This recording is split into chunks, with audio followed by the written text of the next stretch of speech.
Good morning to all my dear student. मैं Jairam, assistant professor zoology. आज हम microbiology introduction and history के बारे में चर्चा करेंगे। माइक्रोबायोलॉजी क्या है? माइक्रोबायोलॉजी बायोलॉजी की एक महत्वपूर्ण ब्रांच है और आप इसके बारे में ये भी जानेंगे कि ये इतनी अधिक महत्वपूर्ण क्यों होती है। आज हम इसके इंट्रोडक्शन के बारे में और इसकी हिस्ट्री के बारे में अध्ययन करेंगे। फर्स्ट ऑफ ऑल हम बात करते हैं कि माइक्रोबायोलॉजी आखिर है क्या। माइक्रोबायोलॉजी, ये जो शब्द बना है वो माइक्रोब्स से रिलेटेड है। इस शाखा के अंतर्गत माइक्रोब्स का अध्ययन किया जाता है।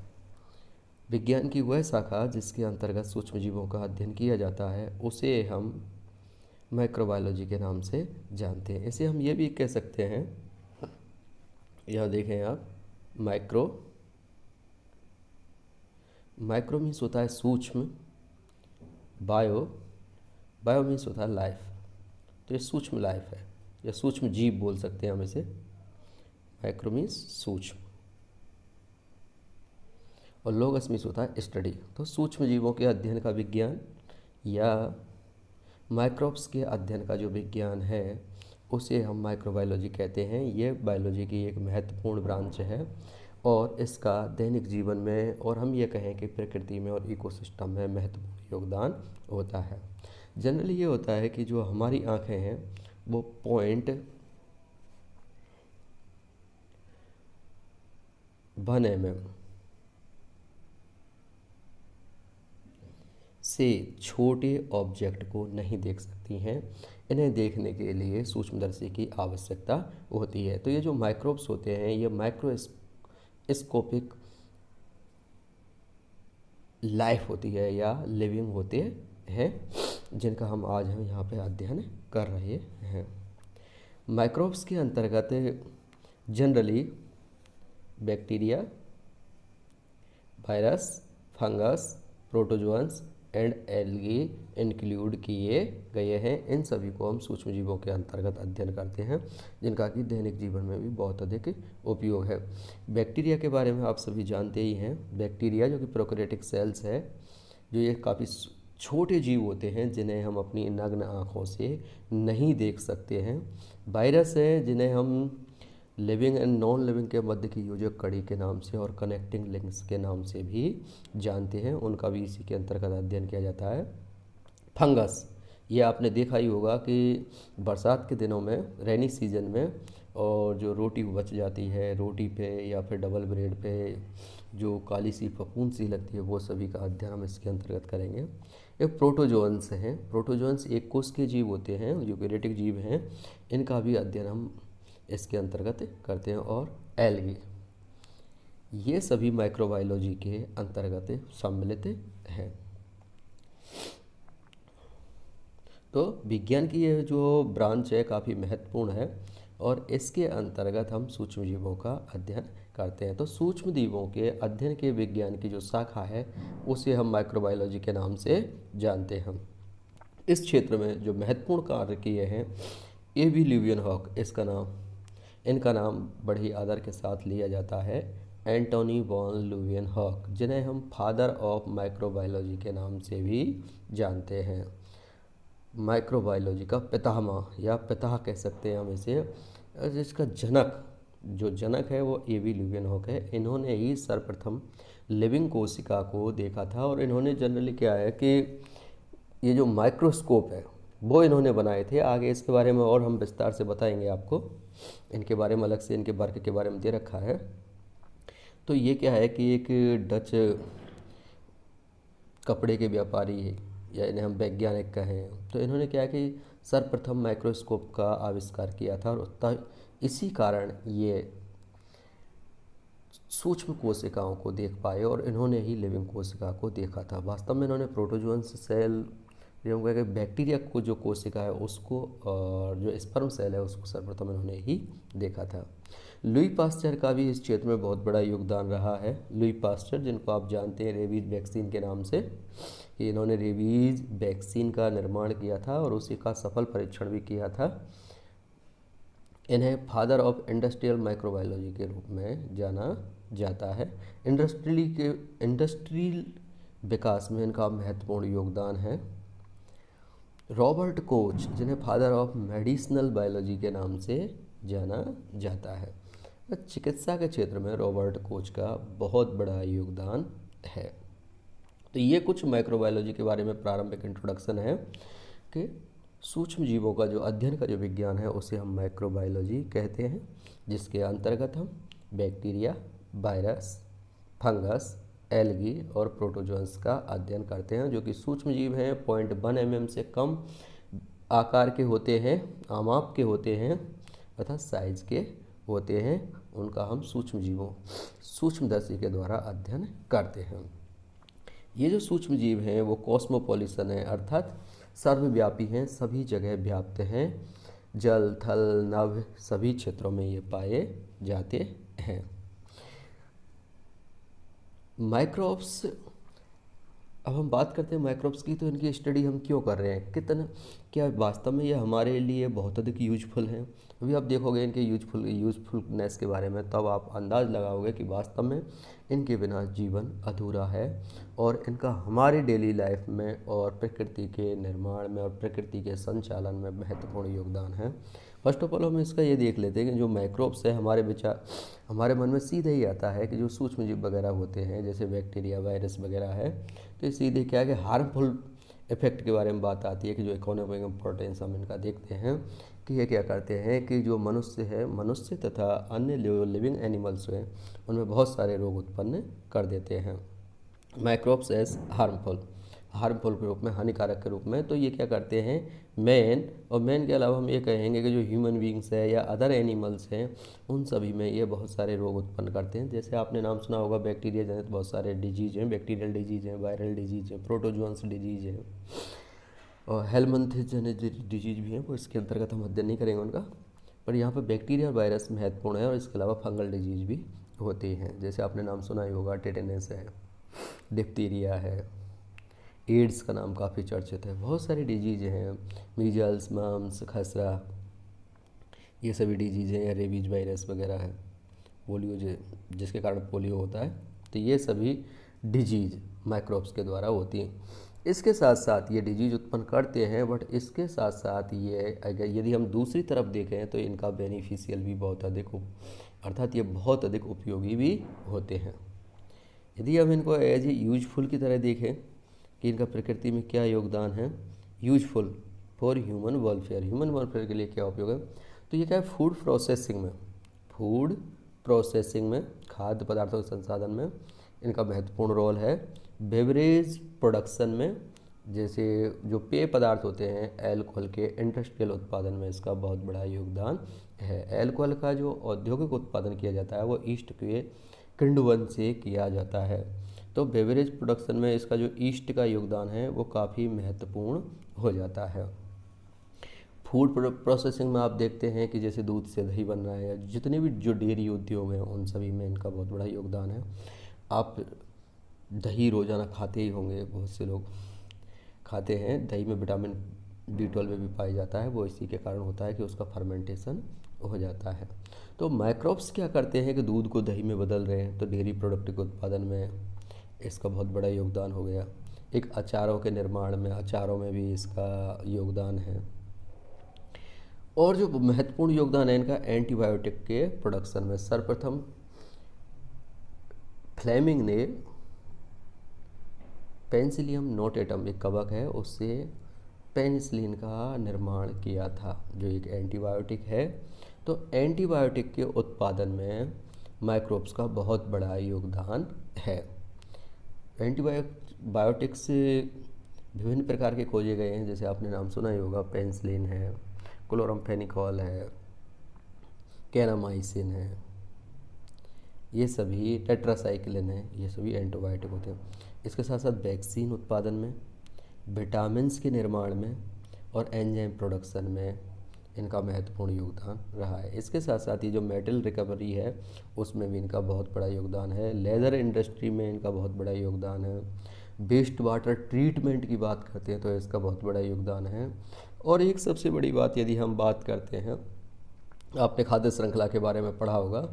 खाद्य श्रृंखला जो कि काफ़ी महत्वपूर्ण है, जिसमें कि जो डिकम्पोजर्स हैं, अपघटक हैं, उनको कोई स्थान नहीं दिया गया है। जो अपघटक हैं उनको कोई स्थान नहीं दिया गया है, फिर भी वो बहुत अधिक महत्वपूर्ण होते हैं। आप सभी जानते हैं कि जो तृतीयक उपभोक्ता होते हैं या टॉप कंज्यूमर्स होते हैं वो कभी नष्ट, मतलब स्वतः नष्ट नहीं हो सकते।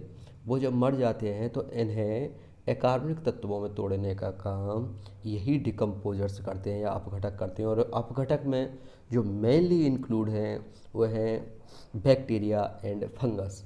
इसी से संबंधित यहाँ पे एक बार आईएएस में ये क्वेश्चन पूछा गया था कि निम्न में से अपघटक हैं, निम्न में से अपघटक हैं, और उसमें 4 ऑप्शन थे, 1 2 3 4। Bacteria, fungus, algae and protozoans. और इसमें ये 4 ऑप्शन देने के बाद ये पूछा गया था कि एक जो ऑप्शन था उसमें 1 और 2 सही हैं, बी पे था 1 2 और 3 सही हैं, सी पे था 1 4 सही हैं, और डी पे था ओनली 1। तो इस प्रकार से क्वेश्चन पूछा गया था। तो यदि आपको पता है कि जो मेनली जो डिकम्पोजर्स होते हैं वो कौन हैं, तो यहाँ पे हम आपको बता रहे हैं कि जो मेन जो डिकम्पोजर्स होते हैं वो होते हैं बैक्टीरिया एंड फंगस। तो यहाँ पे जो ये उत्तर है फर्स्ट है, 1 और 2 ये सही माना जाएगा। तो जो अपघटन का जो काम करते हैं वो बैक्टीरिया एंड फंगस करते हैं, और इनका प्रकृति में इसलिए भी महत्वपूर्ण योगदान हो जाता है कि ये सभी जो कार्बनिक पदार्थ होते हैं, मृत एवं सड़े गले पदार्थ होते हैं, इन सभी को भी चक्र में वापस ले आते हैं। Now we discuss about various branch of microbiology।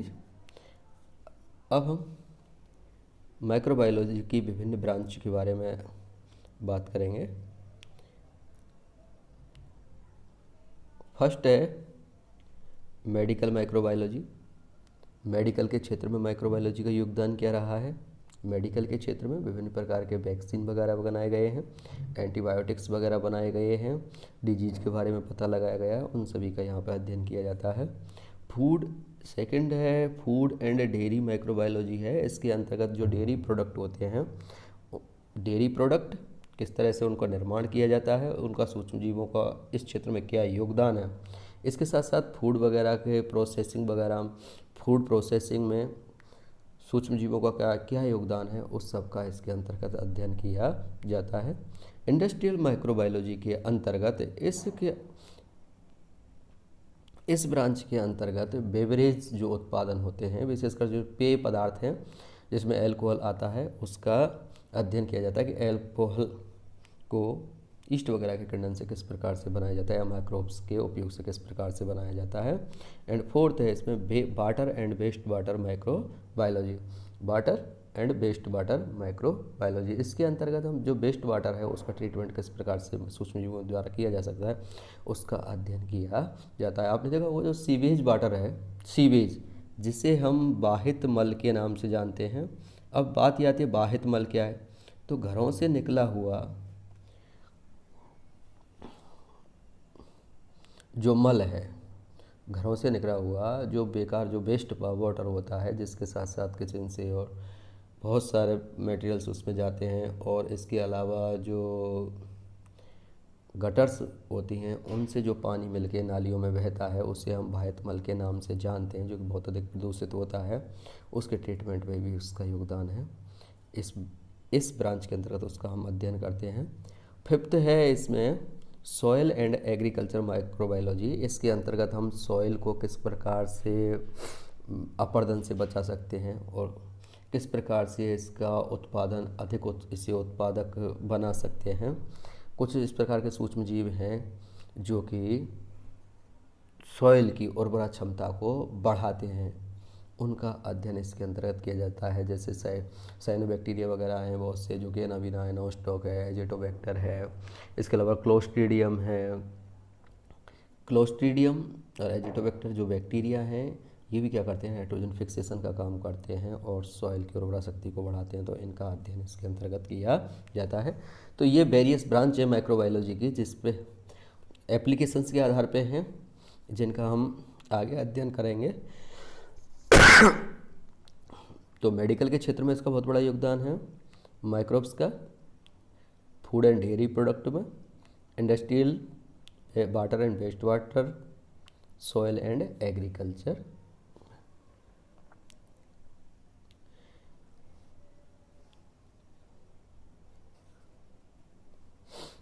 अब हम हिस्ट्री की बात कर लेते हैं, माइक्रोबायोलॉजी की हिस्ट्री ऑफ माइक्रोबायोलॉजी।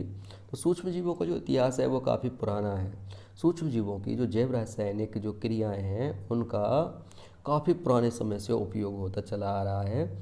6000 BC पूर्व, ईसा के जन्म से 6000 BC वर्ष पूर्व ही बेबीलोनवासी और सुमेरियनवासी बियर बनाने में दक्ष थे। अर्थात वो सूक्ष्म जीवों की क्रियाओं का उपयोग करके और बियर बनाते थे। 2000 BC पूर्व इजिप्टियन वासी, जो इजिप्ट के वासी थे, ये ब्रेड बनाने में माहिर थे और ये क्या है कि जो सूक्ष्म जीवों की क्रियाओं का इसमें उपयोग करते थे। प्रिंसिपल ऑफ एबायोजेनेसिस, अजीबात जनन का सिद्धांत बोलते हैं इसे हम। अजीबात जनन का सिद्धांत या स्वतः जनन का सिद्धांत, स्वतः जनन का सिद्धांत।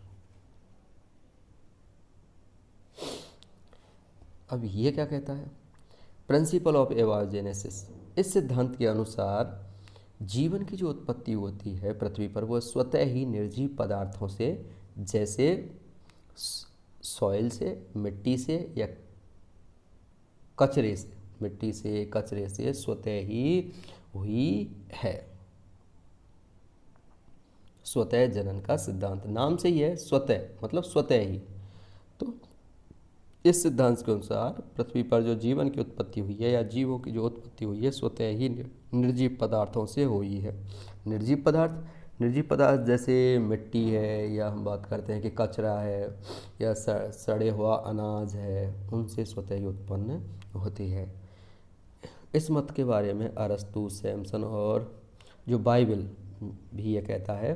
बाइबल के अनुसार तो बाइबल तो ये कहता है कि मधुमक्खियाँ मधु से ही उत्पन्न होती हैं। अरस्तु ये कहता है कि जो जीव उत्पन्न हुए हैं वो सॉइल से उत्पन्न होती हैं। सैमसन और एक बर्जिल हैं, वो भी यही कहते हैं कि भाई जीवों की उत्पत्ति निर्जीव पदार्थों से हुई है।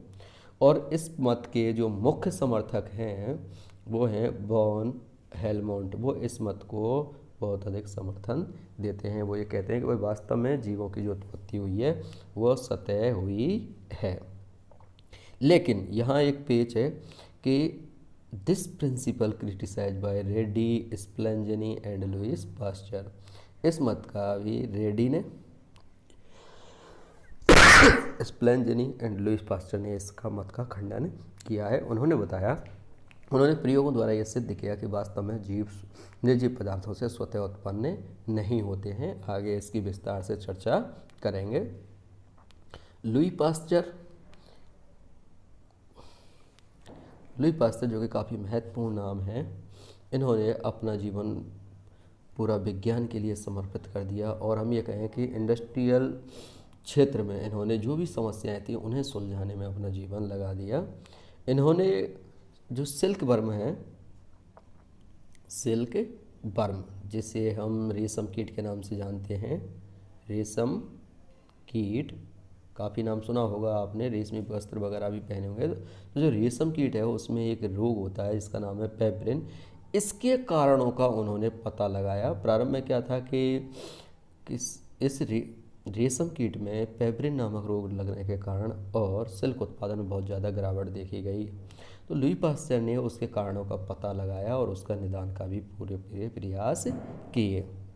इन्होंने ही ये बताया, लुई पास्चर ने, कि अल्कोहल उत्पादन में ईस्ट महत्वपूर्ण भूमिका निभाता है। और अब आप जानते भी हैं कि ईस्ट के द्वारा क्या होता है, किण्वन की प्रोसेस होती है जो शर्करा युक्त पदार्थों को एल्कोहल में कन्वर्ट कर देता है। इन्होंने क्या किया कि जो शराब के खट्टे होने के कारणों का पता लगाया। शराब जो खट्टी हो जाती है तो उन्होंने पता लगाया कि भाई जो शराब होती है वो जर्म्स के कारण ये खट्टी होती है, उसमें कुछ जर्म्स बनते हैं, उन्होंने ये बताया था, जिससे ये खट्टी हो जाती है। तो उन्होंने उसके बचाव के लिए एक तरीका अपनाया, एक नई तकनीक सुझाई जिसे हम पास्चुराइजेशन के नाम से जानते हैं या पास्चुरीकरण कहते हैं।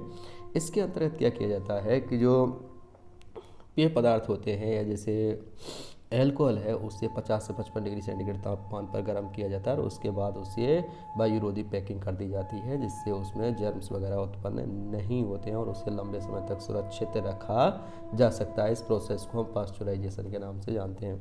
सिंपल में हम ये कहें कि जो पेय पदार्थ होते हैं उसे अधिक टेम्परेचर पर गर्म करने पर उन्हें लंबे समय तक सुरक्षित रखा जा सकता है। इसी को हम पास्चुराइजेशन के नाम से जानते हैं। इन्होंने ही रेबीज वैक्सीन का सर्वप्रथम सफल परीक्षण किया था। रेबीज वैक्सीन जो आप जानते हो कि यदि किसी व्यक्ति को पागल कुत्ता काट लेता है तो उसे रेबीज हो जाता है।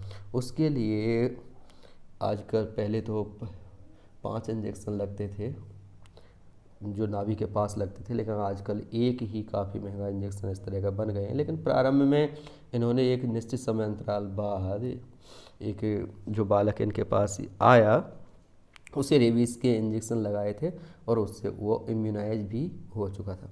इन्होंने ही प्रिंसिपल ऑफ इम्यूनाइजेशन दिया, अर्थात प्रतिरक्षण का सिद्धांत कि किस प्रकार से रोगों से हम प्रतिरक्षण कर सकते हैं। तो लुई पास्चर का बहुत बड़ा योगदान है माइक्रोबायोलॉजी के डेवलपमेंट में और एक आधार स्तंभ की तरह इन्हें हमेशा याद किया जाता है। हेंसन इन्होंने 1874 में जो कुष्ठ रोग होता है उसके कारण का पता लगाया कि कुष्ठ रोग माइकोबैक्टीरियम लेप्रे के कारण होता है। रॉबर्ट कोच, जिनके बारे में हम पहले भी बता चुके हैं, जिन्हें फादर ऑफ मेडिकल माइक्रोबायोलॉजी के नाम से जानते हैं, काफ़ी चर्चित नेम हैं, इन्होंने ट्यूबरकुलोसिस के रोगजनक का पता लगाया, माइकोबैक्टीरियम ट्यूबरकुलोसिस। इसके लिए इन्हें मेडिकल एंड फिजियोलॉजी का नोबेल पुरस्कार भी मिला है 1905 का नोबेल पुरस्कार मिला था इनके योगदान के लिए। इसके साथ साथ इन्होंने एंथ्रेक्स व कोलेरा जिसे हम हैजा के नाम से जानते हैं उनके रोगजनक या पैथोजेंस का भी पता इन्होंने लगाया था। जो रोग कारक होते हैं उनका इन्होंने पता लगाया था, तो इनका भी महत्वपूर्ण योगदान इसके अंतर्गत रहा है। कैल्प्स एवं लोफलर ने कॉर्निबैक्टीरियम डिप्थीरिया, जो कि डिप्थीरिया का कारक है, उसको टिश्यू से सेपरेट किया। 1888 में 1888 में मैचनिकॉफ ने फैगोसाइटोसिस की प्रोसेस के बारे में खोज की या इसके बारे में पता लगाया। आप जानते होंगे कि इसे जो फैगोसाइटोसिस की प्रोसेस है इसके लिए विशेष प्रकार की कोशिकाएं जिम्मेदार होती हैं जिन्हें हम फैगोसाइट के नाम से जानते हैं और ये कोशिकाएं भी मोनोसाइट कोशिकाओं से बनती हैं। हमारे शरीर में मोनोसाइट कोशिकाएं पाई जाती हैं और जब ये मोनोसाइट कोशिकाएं ब्लड से निकल के और जब ये टिश्यू में पहुंच जाती हैं तो लगभग 3 गुना से 5 गुना आकार में बढ़ जाती हैं और तब इन्हें हम फैगोसाइट कोशिकाओं के नाम से जानते हैं। और ये फैगोसाइट कोशिकाएं क्या कर देती हैं, इनमें अमीबीय गति पाई जाती है और ये रोगजनकों को खाके और उनका भक्षण कर देती हैं। इस प्रोसेस के बारे में मैचनिकॉफ ने बताया था। क्रिश्चियन ग्राम, इन्होंने ग्राम स्टेनिंग की जो तकनीक है उसको खोजा और उसका विकास किया। इस ग्राम स्टेनिंग की तकनीक के द्वारा बैक्टीरियाओं को अभिरंजित करने पर हमें ये 2 प्रकार के प्राप्त होते हैं, ग्राम पॉजिटिव और ग्राम नेगेटिव, 2 प्रकार के होते हैं। 1860 से 1910 का जो काल है वो माइक्रोबायोलॉजी के लिए गोल्डन एज के रूप में जाना जाता है, क्योंकि इस क्षेत्र में माइक्रोबायोलॉजी से रिलेटेड और सूक्ष्म जीवों से संबंधित महत्वपूर्ण खोजें हुई थी। और इसी काल में लुई पास्चर, रॉबर्ट कोक का महत्वपूर्ण योगदान रहा है। मेसनिकोव, क्रिश्चियन ग्राम, इन सभी ने इस शाखा को काफ़ी ऊंचाइयों पर पहुंचाया। इवानोवस्की ने 1892 में वायरस की खोज की थी। इन्होंने वायरस के बारे में पता लगाया और बेजेरिनिक ने बाद में इसे वायरस नाम दिया था। तो ये इस क्लास के बारे में था, आज की इस क्लास के बारे में। आज हम इसके माइक्रोबायोलॉजी के इंट्रोडक्शन के बारे में बात कर रहे थे आपसे, माइक्रोबायोलॉजी के इंट्रोडक्शन एंड हिस्ट्री। इसके अलावा भी माइक्रोबायोलॉजी की हिस्ट्री में बहुत कार्य हुए हैं, जैसे हम कोहेन और बोयर का कार्य के बारे में जान सकते हैं, या हरगोबिंद खुराना के बारे में बात कर सकते हैं, जिन्होंने आरएनए का सिंथेसिस किया है। या पेनिसिलिन की डिस्कवरी के बारे में हम बात कर सकते हैं कि जो फ्लेमिंग है उसने 1929 में पेनिसिलिन का आविष्कार किया है, किस प्रकार से उसने उसे खोजा था। तो ये इसकी हिस्ट्री के बारे में। और महत्वपूर्ण यहाँ पे जो है वो रॉबर्ट कोच का योगदान क्या रहा है यहाँ पे, और लुई पास्चर का योगदान क्या रहा है उसके बारे में। तो इस क्लास में हमने आपको माइक्रोबायोलॉजी के बारे में बताया कि माइक्रोबायोलॉजी आखिर है क्या, इसके अंतर्गत हम किसका अध्ययन करते हैं। बेसिक हमने बताया था आपको कि सूक्ष्म जीवों में बेसिक हम बैक्टीरिया, वायरस, फंगस, प्रोटोजोन्स और एल्गी का अध्ययन इसके अंतर्गत करते हैं। माइक्रोब्स के हमने आपको ह्यूमन वेलफेयर में क्या योगदान है उसके बारे में बताया। तो इनके बिना आज भी जीवन अधूरा लगता है, क्योंकि इनका हम ये कहेंगे हमारे दैनिक जीवन में बहुत ज़्यादा इसका उपयोग है। जैसे बेवरेज प्रोडक्शन हो गया, या एंटीबायोटिक है, वैक्सीन है, विटामिन है, इन सब में। और हार्मफुल तो ये है ही बैक्टीरिया, वायरस, जो कि विभिन्न प्रकार के रोग उत्पन्न कर ही देते हैं। इसके अलावा इसके वेरियस ब्रांच के बारे में हमने आपको बताया और इसकी हिस्ट्री के बारे में। तो यहाँ ये महत्वपूर्ण हो जाता है कि फर्स्ट हम यहाँ बात कर लेते हैं कि प्रथम जो क्वेश्चन है कि प्रिंसिपल ऑफ एबायोजेनेसिस, अजीवात जनन का सिद्धांत क्या है और ये किसने दिया। असाइनमेंट के रूप में आप ये नोट कर लें, ये आपको लिखना भी है और याद भी करना है। प्रिंसिपल ऑफ एबायोजेनेसिस, अजीवात जनन का सिद्धांत क्या है, ये किसने दिया था। स्वतः जनन सिद्धांत का खंडन किसने किया। तो यहाँ पे ये दो क्वेश्चन आप अच्छी तरह से याद कर लें इनका, कि अजीवात जनन का सिद्धांत क्या है, और रेशम कीट में पेब्रिन जो रोग है उसके बारे में पता किस वैज्ञानिक ने लगाया था, और ट्यूबरकुलोसिस के रोगजनक के बारे में किस वैज्ञानिक ने पता लगाया था। तो इनके बारे में आप पढ़ लें, ये काफ़ी महत्वपूर्ण प्रश्न है। Thank you for listening me.